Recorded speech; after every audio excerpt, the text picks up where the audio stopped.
New at 6, we're investigating the drop in murders in Rochester. And we find the trend spans the Thruway upstate. They're not just down in Rochester. They're down in Buffalo and Syracuse.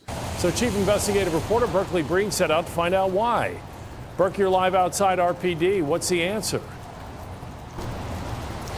Well, like a lot of things, Brett, it's complicated. There is no silver bullet to stop the bullets, but we can pinpoint two things. Number one, have something for young people to do, particularly jobs. And number two, arrest the small percentage of people who do most of the crime.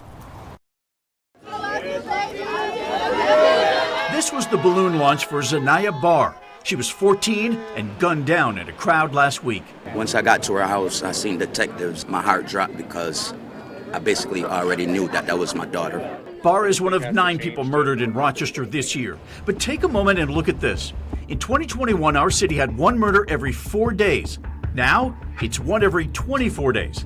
And this year, RPD has seized more guns and arrested more people with guns than all of last year. So if we're taking that small population off of the streets and we're taking the guns that they use off of the streets, then obviously our shooting numbers are going to be down.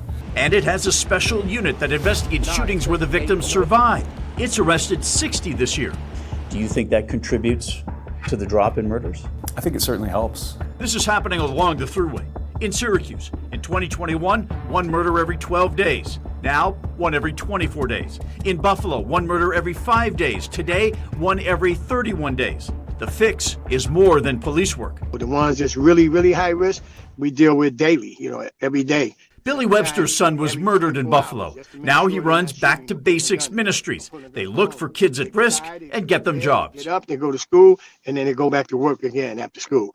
And that kind of like pulled them off the streets. Rochester has 800 paid summer jobs for people 14 to 20.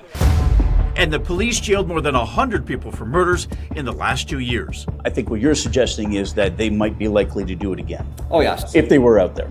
There's a couple people that we locked up in the last several years that have been responsible for 2 or 3 murders that we could prove. And God knows how many other murders they're responsible for. RPD still have not made an arrest in Barr's murder case, so that leaves 6 open murder cases that they got to solve this year. Brett?